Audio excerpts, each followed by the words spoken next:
Hello everyone, welcome to our English class, Standard 6, Subject English and Unit 4. Today we are going to learn a new lesson from Unit 4 and the lesson number is 4.1. The Nightingale and the Nobleman. From this lesson, we will learn a new moral of the life, what we have to do and what we have not to do. So let's start the lesson. First of all, I will read the lesson and side by side when reading I will explain it in English as well as in Marathi. This is very short but sweet lesson. So let's start. A nobleman in a far-away land once caught a nightingale and put him in a cage. A nobleman. What is meaning by the nobleman? Nobleman means a person with a high rank like a lord. म्हणजे एखादा मोठा श्रीमंत माणूस असा. A nobleman in a far away land म्हणजे खूप दूरवर केल्यानंतर म्हणजे एक पक्षी. नाइटिंगल म्हणजेच एक गाणारा पक्षी, बुलबुल म्हणतो आपण त्याला. तो बुलबुल पक्षी एका पिंजऱ्यामध्ये पकडून ठेवतो. No bird likes to shut up in a cage. जे कुठल्याच पक्षाला अशा पिंजऱ्यामध्ये राहायला आवडत नाही. The nightingale began to plead म्हणजे तो त्याला रिक्वेस्ट करू लागला. बिगॅन टू रिक्वेस्ट म्हणजे मग आपण त्याला गयावया करणं म्हणतो ना, विनंती करणं. तसा तो नाइटिंगल काय करायला लागला, पक्षी रिक्वेस्ट करायला लागला.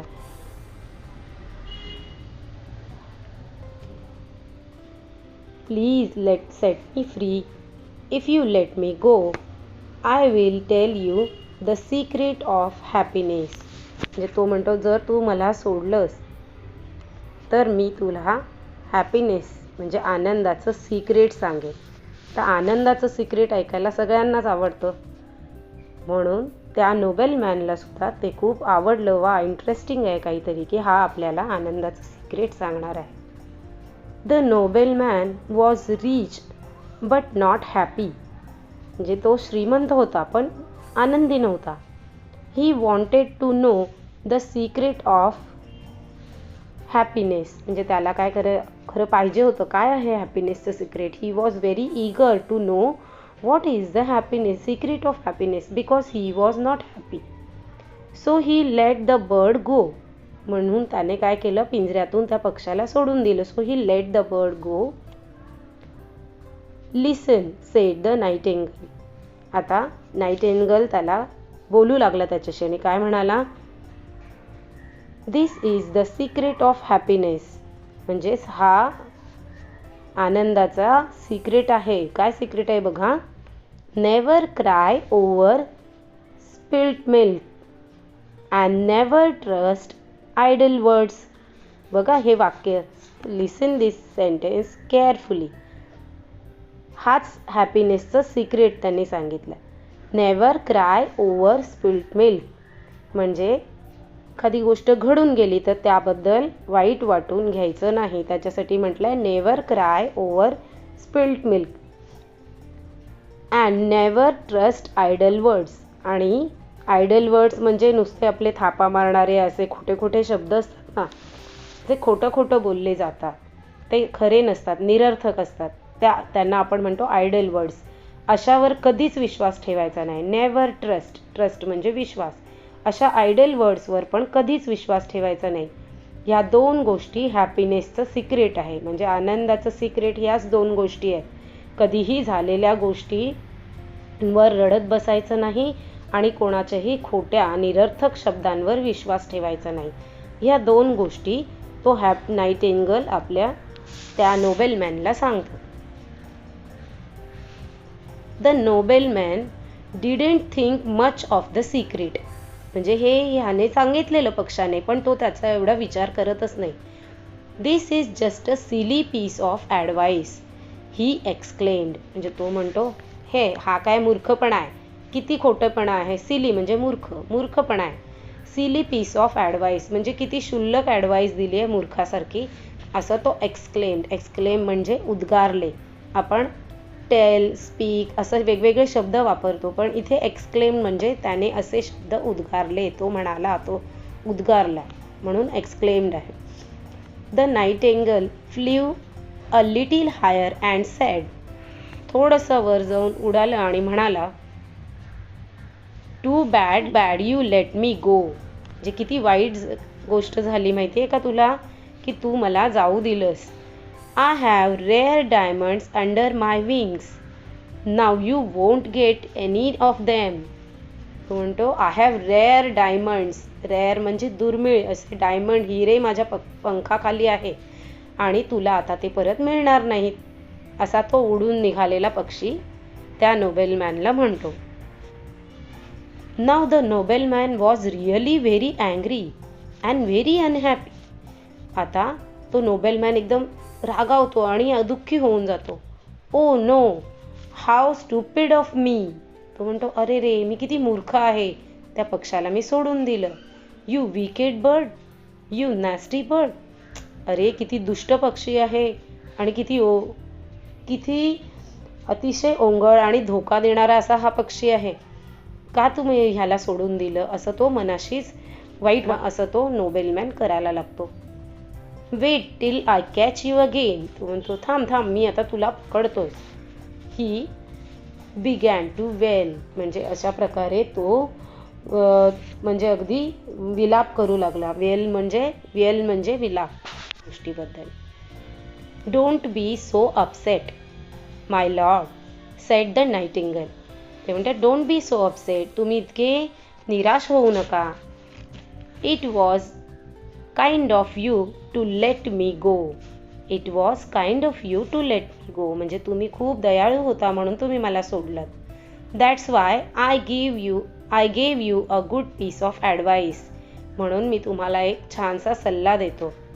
Think over it.